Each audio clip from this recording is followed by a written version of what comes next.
Ini share screen-nya kelihatan nggak? Aman, udah kelihatan ya.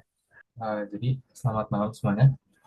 Kenalin lagi, nama aku Alif. Ya, di sini kita akan belajar bareng ya anime tentang aliran massa dan energi.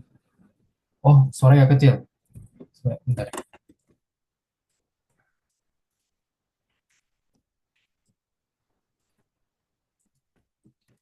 Tes tes. Halo. Kalau gini masih kecil guys suaranya.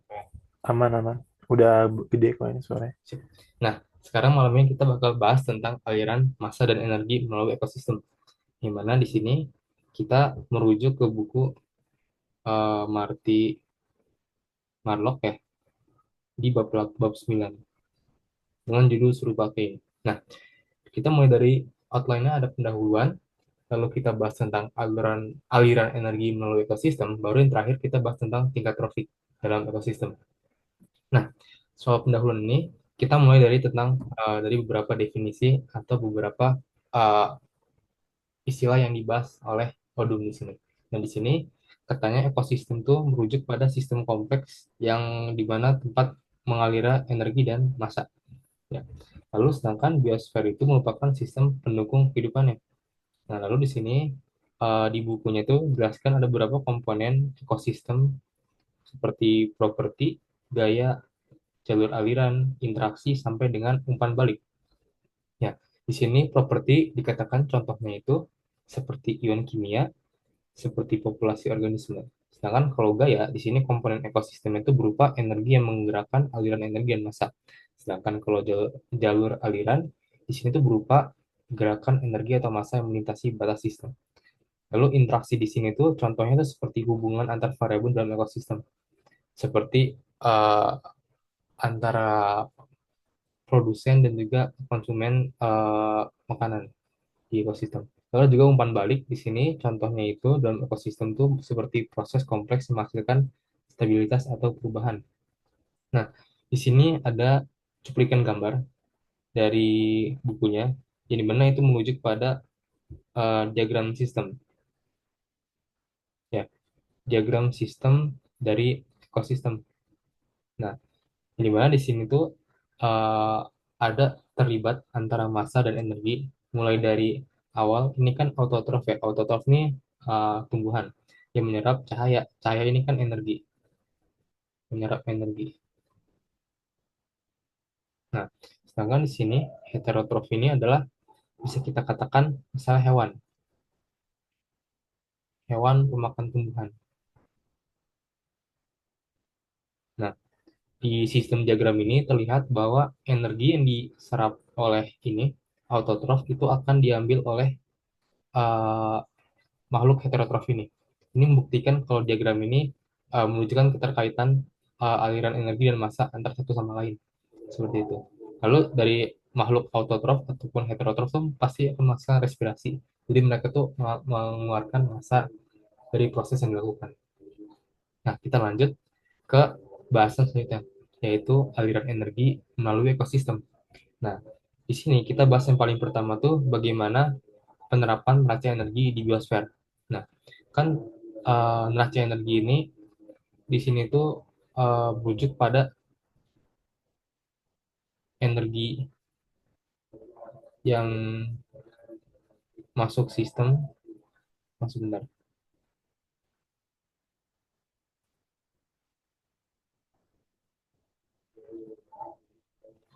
energi yang masuk sistem. Nah, lalu keluar kembali dalam jumlah yang sama.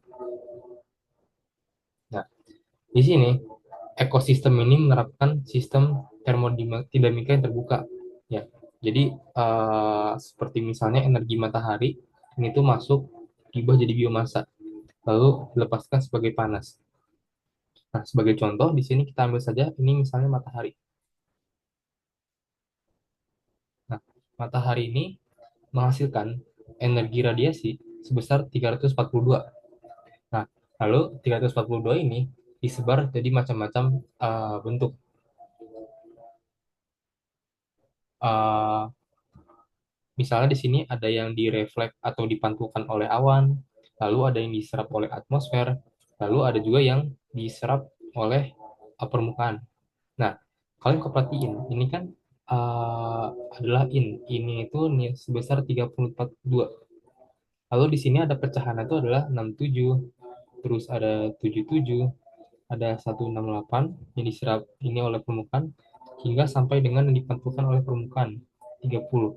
Nah, jadi antara kedua ini menunjukkan nilai yang sama.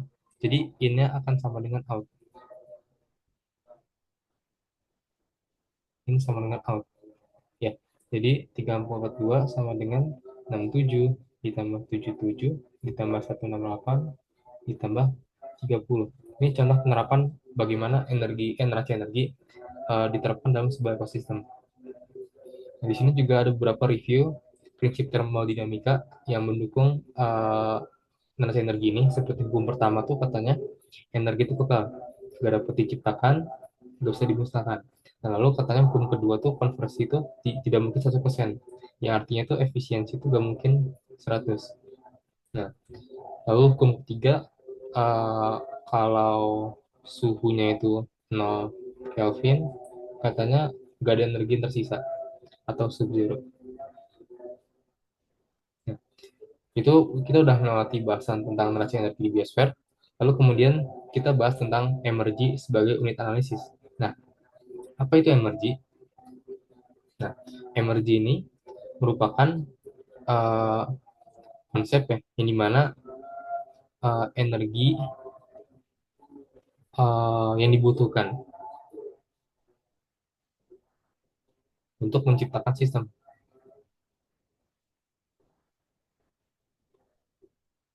Nah, seperti yang ada di definisi sini katanya energi itu konsep yang energi yang mengalir dalam sebuah sistem ataupun energi itu yang dibutuhkan berapa untuk menciptakan sistem tersebut.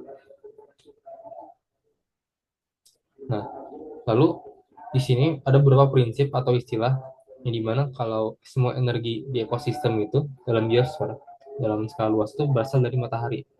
Matahari sebagai sumber energi. Nah, lalu energi yang diperlukan untuk menciptakan produk itu diukur dengan satuan solar M joules. Jadi kita di sini nemu satuan baru yaitu solar M joules.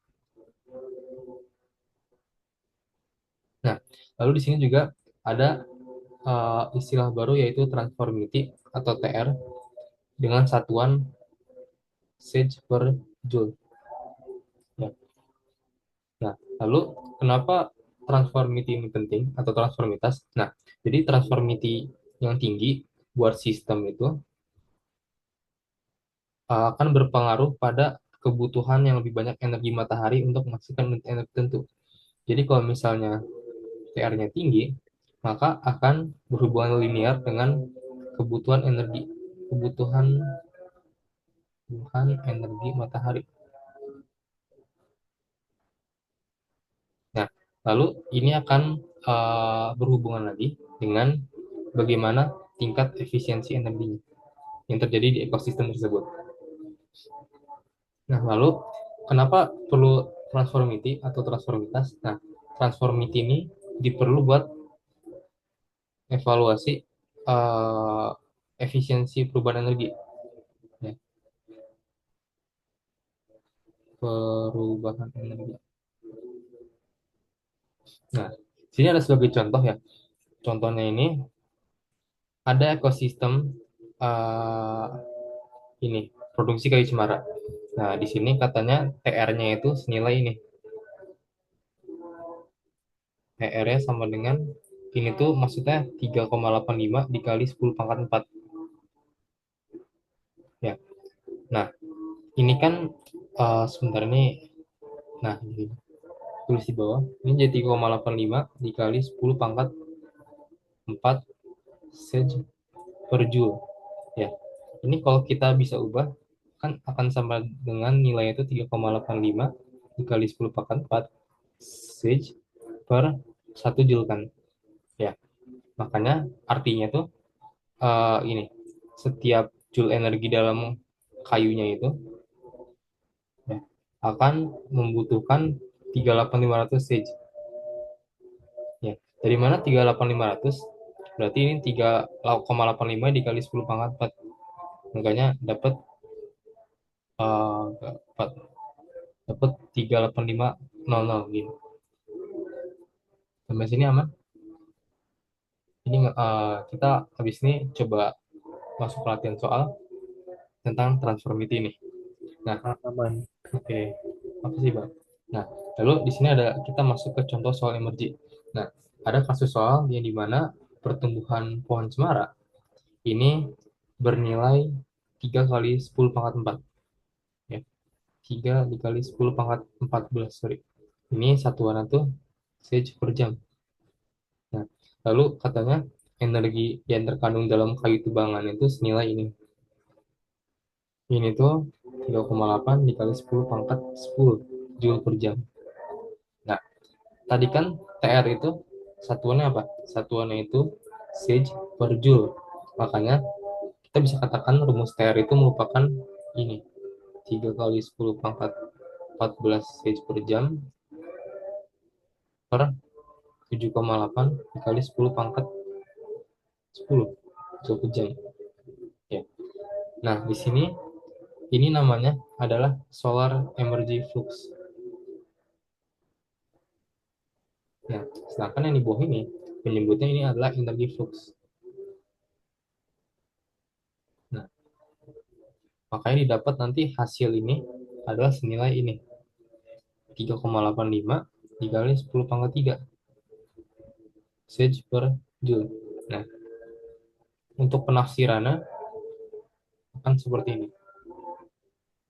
Jadi untuk menghasilkan 1 Joule energi, maka kita butuh 3,8 dikali 10 pangkat 3 atau 38.500 Sage energi matahari. Nah, itu buat contoh soal energi. Lalu kita lewat ke bahasan selanjutnya yaitu level tropik. Nah, kalau buat level tropik ini, kita mulai dari bahasan tentang densitas energinya. Nah, jadi dalam konteks densitas energi atau kepadatan energi, energi itu mengalir dalam biosfer dari tingkat trofik berdasarkan kompleksitas ekosistem. Nah, jadi maksudnya gimana? Kan tadi kita bahas sumber energi itu adalah matahari. Matahari memberikan energi. Nah, energi ini dibagi melalui tingkat trofik, di mana di sini ini bisa dikatakan sebagai produsen atau makhluk autotrof yang menyerap energi langsung. Ya, ini mendapatkan energi melalui fotosintesis. Ya, lalu di sini tingkat selanjutnya kita punya konsumen primer. Ya, konsumen primer itu adalah makhluk herbivora ya, herbivora yang dia itu memakan produsen, makanya terjadi ini apa perbedaan energi. Jadi dari fotosintesis, jadi si autotrof ini menghasilkan energi. Nah, terus si konsumen primer dia tuh bakal makan produsen, nanti bakal dapat nutrisi. Nah, nutrisi ini adalah bentuk energi yang berubah bentuk. Nah, lalu di bawahnya ini ada tingkat selanjutnya itu yaitu konsumen sekunder atau setelahnya itu adalah uh, karnivora. Ya.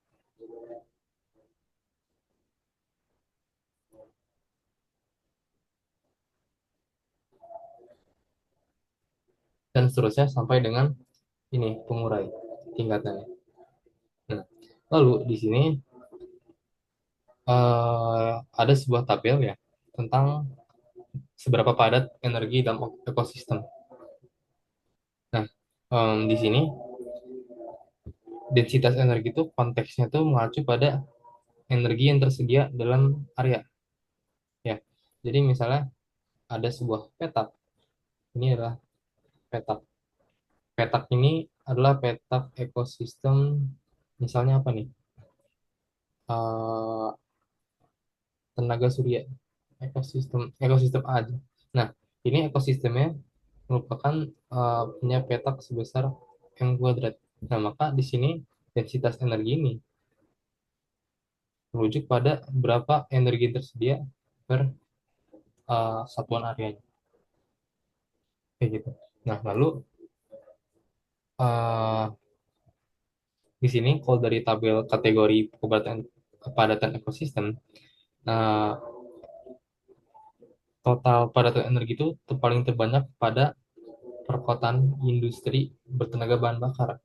Karena di sini melibatkan banyak proses produksi energi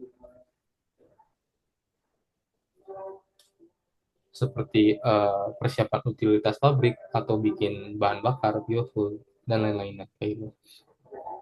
Nah, lalu kita masuk ke contoh soal densitas energi. Nah, di sini contoh soalnya itu dikatakan ada ekosistem padang rumput. Nah, di sini katanya produksi mangsanya itu adalah 5.000 ini kilogram per hektar tahun. Ya, kilogram per hektar tahun ini merupakan ini si densitas energi,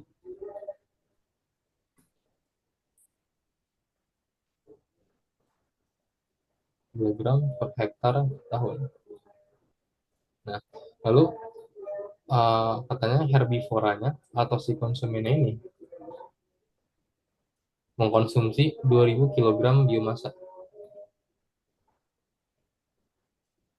mengkonsumsi 2.000, terus yang dicerna tuh hanya 1.500. Nah, pertanyaan itu di sini kita perlu menghitung efisiensi eksploitasi. Nah, jadi bagaimana cara menghitung efisiensi eksploitasinya? Jadi umumnya kalau kita bikin tentang efisiensi atau rasio, kita bikinnya tuh umumnya itu adalah efisiensi yang kecil per yang besar nilainya. Nah, maka di sini tuh yang relevan untuk menjawab ini kita pakai nilai 1.500 per 5.000.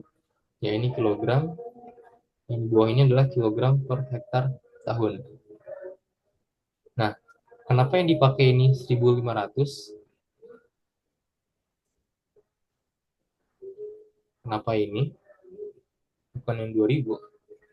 Ya, karena sederhananya yang dicerna itu adalah 1.500. Nah, jadi tadi kan kita belajar kalau ekosistem itu kan mengalirkan energi ya. Ekosistem itu mengalirkan energi. Nah, maka di sini gambarannya matahari itu memberikan energi ke produksi mangsa, ke biomasa, ke rumput katakanlah. Nah, maka biomasa ini akan dimakan oleh hewan, ya, herbivoranya. Nah, maka di sini yang terkonversi dari matahari energinya, terus dari biomasa ke hewan, maka harus yang dicerna. Nah, jadi sisanya dari sini yang 500-nya itu gak dihitung. Makanya kita pakainya yang 1.500 saja. Seperti itu. Nah, makanya di sini lanjut perhitungannya dari 1.500 per 5.000 itu akan menghasilkan nilai sebesar 30%. Ini adalah efisiensi eksploitasinya. Nah, lalu soal ketiga ini masih tentang efisiensi, tapi bedanya ini efisiensi produk heterotrofik bersih. Nah, soalnya itu katanya ada herbivora yang mengasimilasi 1.200 kg biomasa. Nah, katanya biomasa yang terakumulasi itu senilai 300 kg. Nah, kita pakai cara kayak tadi, kita pakai nilai kecil per nilai besar. Maka efisiensinya akan senilai dengan 300 per 1.200. Ini kilogram, maka akan didapat nilai efisiensi produk heterotrofiknya sebesar 20%. Ya, lalu selanjutnya ada soal densitas energi ketiga. Di sini um, masih sama seputar tentang efisiensi, cuma ini bahasa efisiensi ekologis. Nah, di sini dikatakan ada produksi konsumennya, ini adalah 3.000 kilogram hektar tahun. Sedangkan produksi massanya itu senilai ini segini. Maka berapa efisiensinya? Nah, kita lakukan hal yang serupa. Kita di sini taruh yang nilai yang lebih kecil di atas, lalu dibagi dengan nilai yang lebih besar. Maka didapat 3.000 dibagi 15.000 itu akan senilai dengan dua ini 20%. Oh ini salah itu nih. Ini bentar, ini 1/4. Nah ini 25%.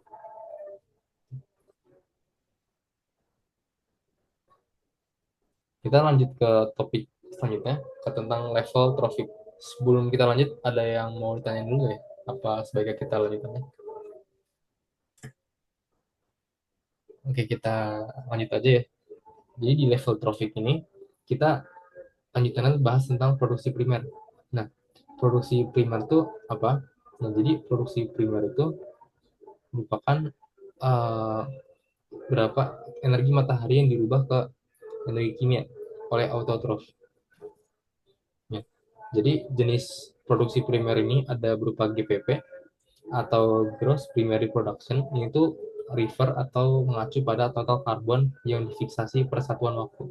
Ada juga Net Primary Production NPP. Ini tuh GPP yang sudah neto bersih karena dikurangi dengan kebutuhan metabolisme seperti respirasi, pertumbuhan, dan reproduksi. Nah, lalu di sini juga ada net community production. Jadi ini tuh artinya tuh biomasa yang tersedia dari semua autotrof dalam satu area. Jadi gambarannya ada matahari lagi. Matahari ini tuh menghasilkan mata energi yang diserap oleh tanaman biomasa. Nah, otomatis di sini patokan energinya itu akan mengacu pada karbon yang terfiksasi. Nah, ini adalah energi grossnya. Nah, tapi kalau misalnya neto, itu maka si C fiksasi ini, energi ini, itu harus dikurangi sama energi yang dipakai buat respirasi, energi yang dipakai buat pertumbuhan, dan lain-lain. Lalu di sini ada, ini awal di buku itu informasi umum sih, informasi umum dari buku. Ya, kalau katanya global net primary production ini diperkirakan sekitar 1,1 kali 10 pangkat 11 ton berat kering per tahun. Di sini ekosistem darat tuh menyumbang energi sebesar 0,59, sedangkan ekosistem perairan tuh 0,41. Sedikit lebih sedikit di bawah dari nilai ekosistem darat. Lalu selanjutnya di sini kita masih bahas produksi primer ya. Nah, jadi uh, tingkat produktivitas primer ini bersifat khusus untuk bioma, ekoregion, dan daerah-daerah lainnya. Maksudnya gimana? Maksudnya kalau di grafik ini terdiri dari daerah terestrial atau daratan dan juga perairan. Nah, di sini ada biomanya seperti rawa, ini ada hutan tropis, ada hutan temperate, ada hutan boreal, dan lain-lainnya.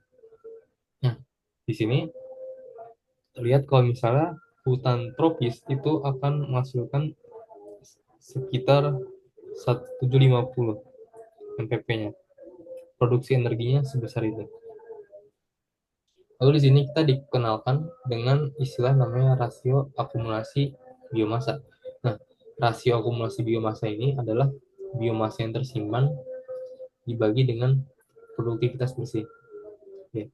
Jadi rasio akumulasi itu akan senilai dengan biomasa tersimpan per produktivitas bersih. Nah, lalu setelah itu di sini kita bahas tentang faktor-faktor. Nah, mulai dari cahaya, ini satu, lalu ada air, nutrisi, ruang, dan juga suhu. Nah, di sini udah dibagi berdasarkan fungsi masing-masingnya. Jadi cahaya itu berpengaruhnya itu pada efisiensi fotosintesis pada saat produksi primer. Sedangkan air dan nutrisi ini bakal ngaruh ke faktor pembatas utamanya. Sedangkan ruang dan suhu itu bakal menentukan kompetisi antara antar spesies gitu dalam ekosistem. Nah, kita di sini mulai masuk ke contoh soal produksi primer. Nah, di sini misalkan ada produksi primer global,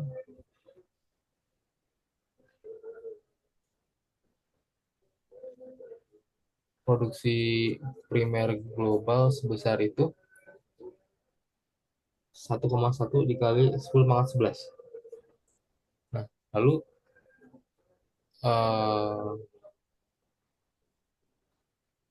ini 1,1 10 pangkat 11 ton per tahun. Lalu kita punya di sini sumbernya itu 59% dari ekosistem daratan dan 41% dari ekosistem air. Nah, sedangkan katanya total ekosistem daratan itu luasnya adalah segini, sekitar 1,5 kali 10 pangkat 10 hektar. Nah, pertanyaannya kita ngitung NPP dari ekosistem daratan yang berapa?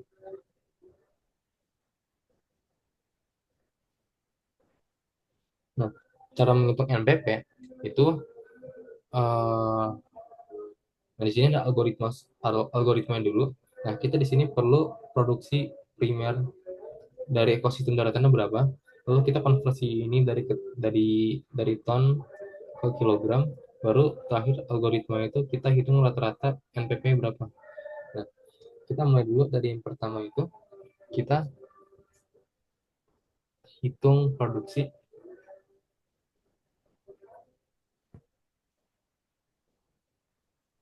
primer ekosistem daratan.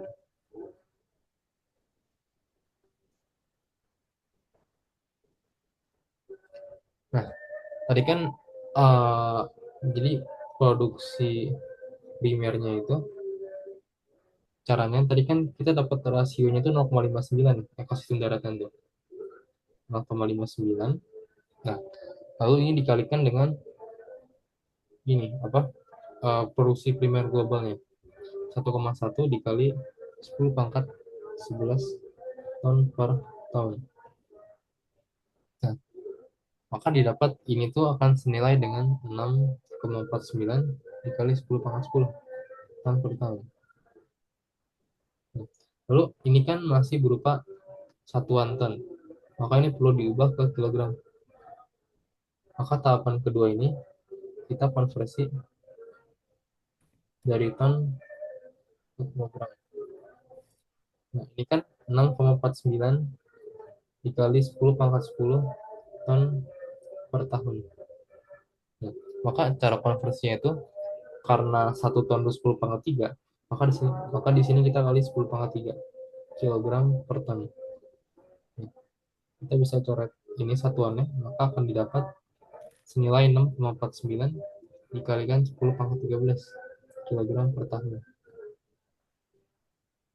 Nah, baru yang terakhir kita bisa ngitung NPP-nya. Nah, NPP-nya itu NPP rata-rata.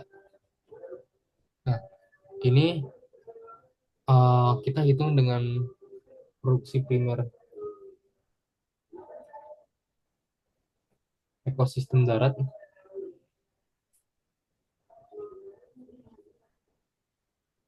yang kita bagi dengan luas total ya.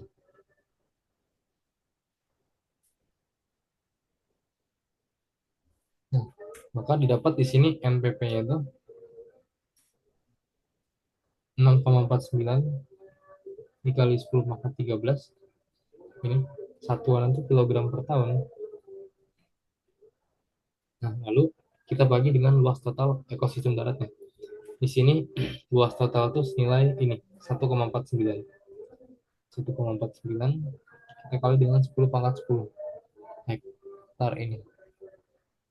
Ya, maka di sini dapat NPP rata-ratanya itu adalah sekitar 4,358,38 kilogram per hektar tahun. Nah, kalau kita lanjut ke contoh soal selanjutnya. Di soal ini katanya ada data NPP. Kalau sebelumnya kita disuruh nyari NPP berapa, sekarang kita diketahui berapa NPP-nya. Ada NPP dari beberapa ekosistem. mulai dari hutan tropis, pertanian, dan juga lautan terbuka. Nah, lalu di sini ini tuh adalah NPW-nya. Lalu di sini tuh ada biomasa tersimpan ya. Ini adalah densitas energi. Nah, pertanyaannya ini katanya hitung berapa rasio akumulasi biomasa dan tentukan ekosistem mana yang paling punya waktu akumulasi terpanjang terpendek. Tadi kan rasio akumulasi biomasa disebutkan itu adalah biomasa tersimpan ya, kilogram per meter persegi dibagi dengan produktivitas bersihnya, kilogram per meter 2 meter persegi. A ini itu menunjuk pada anual atau enggak tahunan. Jadi ini sama aja kayak kilogram per meter persegi dikali tahun. Gitu. Nah, lalu di sini uh, kita mulai dari hitung rasio dulu. Hitung rasio akumulasi biomasa.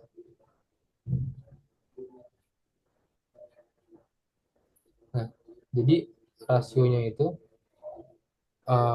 misalnya, bentar, ini kita bikin per ekosistem aja. Misalnya yang pertama itu tadi hutan tropis. Hutan tropis ini rasionya itu adalah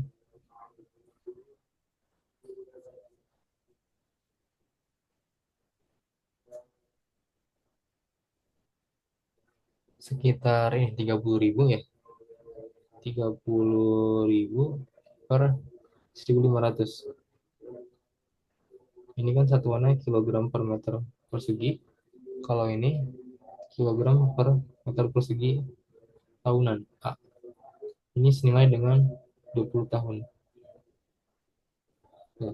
Sedangkan kalau misalnya ekosistem lahan pertanian, ini rasionya itu akan senilai dengan uh, ini ya, 1.000 dibagi dengan 500. Ini akan dapat sebesar 2 tahun. Lalu yang terakhir di sini ekosistem lautan terbuka. Nah, dari ekosistem lautan terbuka ini, rasio yang kita dapat itu adalah di sini 50 dibagi dengan 100. 0,5 tahun. Nah, maka di sini kita akan dapat uh, waktu akumulasi terlama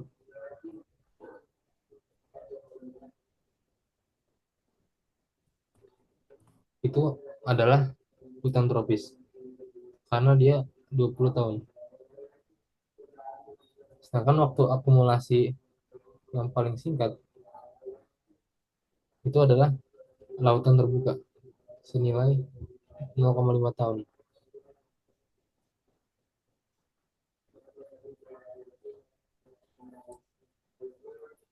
Ya. Lalu ini kita masuk ke topik selanjutnya ya, yaitu tentang level tropik, tentang bagaimana mendesain tingkatan tropik. Nah, jadi konsep dari mendesain tingkatan tropik ini, kita nih perlu ngedesain jasa ekosistem. Tujuannya itu biar meningkatkan kompleksitas tropik, biar meningkatkan resiliensi ekosistem. Nah, resiliensi ekosistem itu merujuk kepada uh, seberapa ini. Jadi bentar, ini resiliensi, ini hubungannya sama ini. Nah, jadi kalau misalnya ekosistem tingkat trofik itu tinggi, maka dia itu bakal stabil.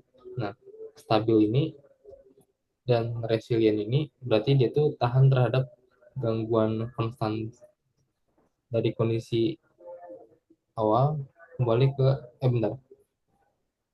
Maksudnya stabilitas terkait kemampuan bertahan terhadap gangguan dan kembali dari kondisi awal setelah gangguan. Jadi jadi stabilitas ini tuh tahan terhadap gangguan atau konstan, dan dia juga kembali ke kondisi awal akibat gangguan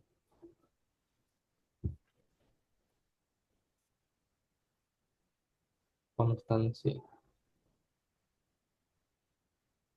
Jadi resilience itu artinya seberapa mampu dia kembali ke kondisi awal setelah adanya gangguan. Lalu di sini ada dari bukunya itu disebutkan beberapa parameter utama untuk menghitung berapa jumlah tropik biar ekosistem itu stabil. Yaitu ada NPP sebagai bentuk produktivitas primer bersih, lalu ada EFF ecological efficiency tentang efisiensi ekologi rata-rata, lalu energi flux. Energi flux ini bahas tentang aliran energi rata-rata ke populasi predator puncak. Nah, di sini kita ada dua persamaan ya. Yang persamaan pertama nih tentang persamaan energi tingkat trofik. Jadi pada tingkat trofik tersebut berapa energi yang tersedia? Kayak gitu. Ini rumusnya sama dengan EN, N sama dengan tingkat trofik.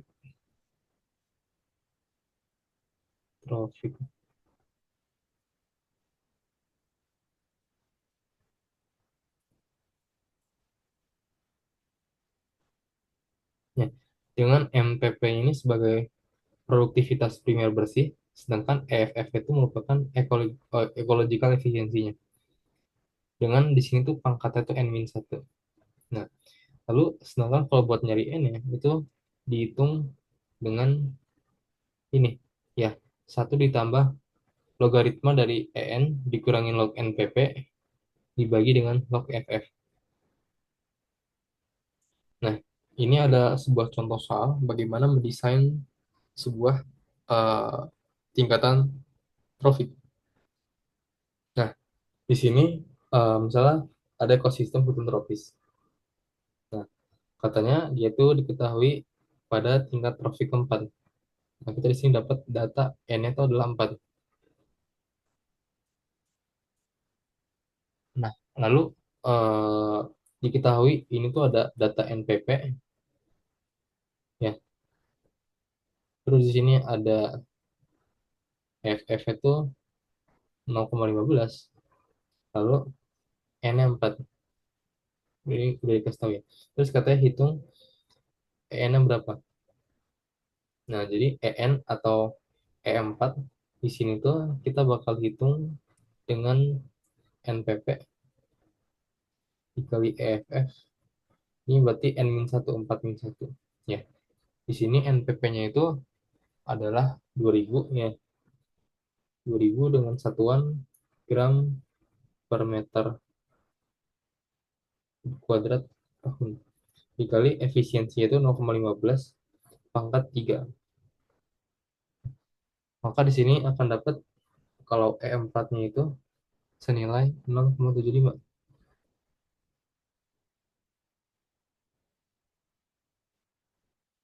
Jadi ini adalah energi yang tersedia pada pada tingkat traffic 4. Sebentar.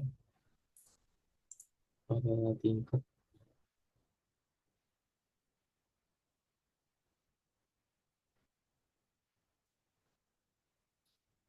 Lalu di sini ada eh, contoh soal lain tentang bagaimana mendesain tingkatan traffic ya.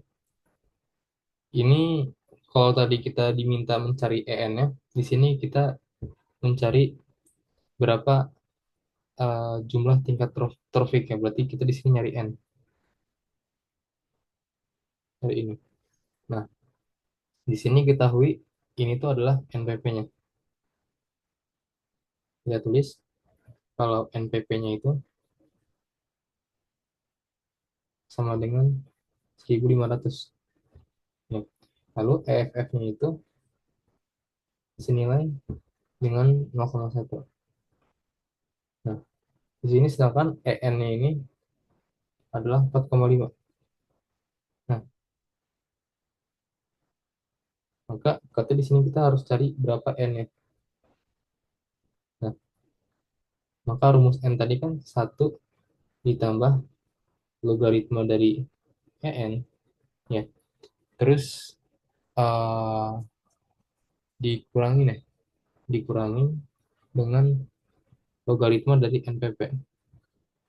Lalu dibagi dengan berapa logaritma dari efisiensinya, ecological efisiensinya.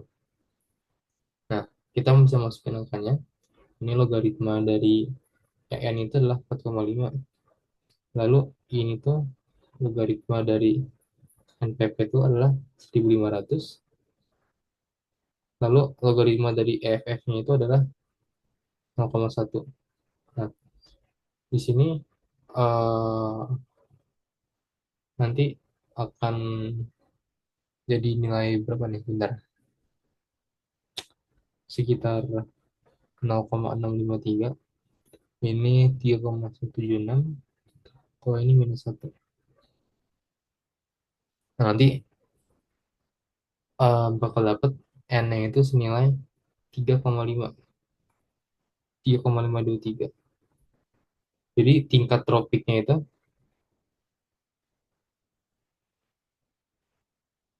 di kisaran 3 sampai 5. Karena ini kalau dibulatin kan sekitar 3,5. Seperti itu. Nah, lalu dalam mendesain tingkatan traffic ya, ini ada bahasan lagi. Di sini di bukunya tuh ada beberapa nilai. Perkiraan untuk produktivitas primer bersih atau NPP, EFF, sama nilai N untuk beberapa contoh bioma. Misalnya di lautan terbuka itu NPP segini, terus EFF segini, dan N segini. Jadi ini eh, semacam contoh-contohnya aja, kayak kayak data literatur.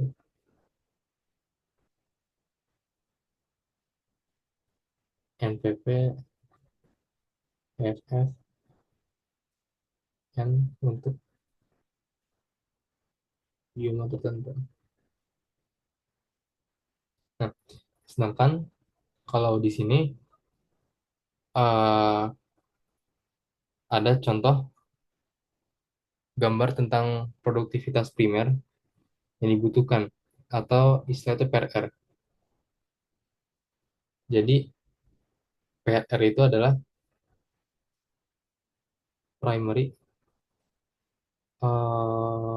productivity required, atau PRR ini dirumuskan sebagai energi yang tersedia pada trafik dibagi dengan efisiensinya, ya, N-1. Dengan N ini adalah tingkatan trafik.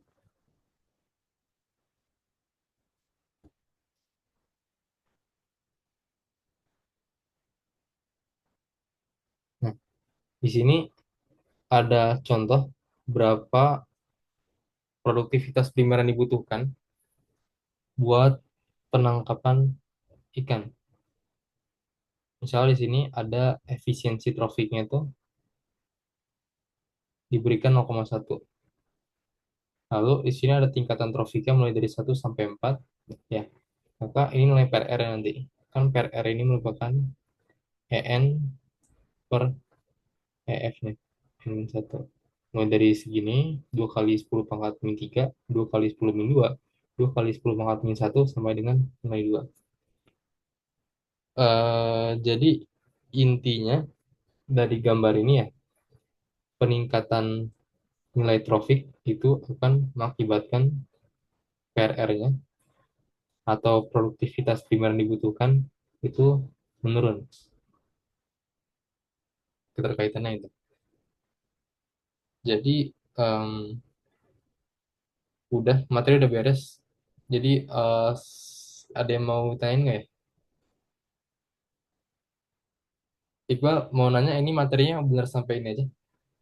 Eh, Kalau kan sempat minggu lalu libur gara-gara kulap. Kalau yang dari di akhir dibahas di kelas sih, dari bab 9 doang sih.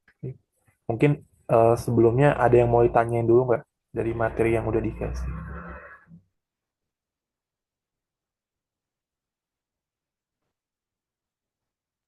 Mungkin kita tunggu sampai jam 8.27 aja kali ya, barangkali ada yang mau nanya. Oke. Sama, oh ini ada satu yang kelupaan. Ini kan ada tiga bahasan ya. Tadi yang dibahas tuh ada aliran energi. Terus tadi kita udah bahas tentang tingkat trofik. Nah, sebenarnya kalau di buku Marty Matlock ini ada bahasan tentang aliran massa dalam ekosistem. Cuman ini karena di PPT kalian kemarin nggak ada, jadi ini nggak dibahas.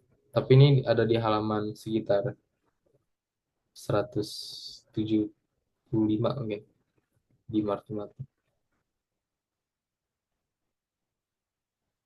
Kayak gitu.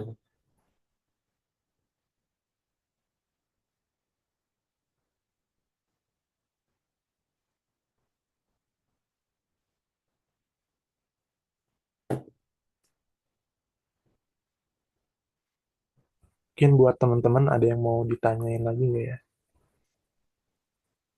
Kalau nggak ada, kita cukupkan aja kayaknya.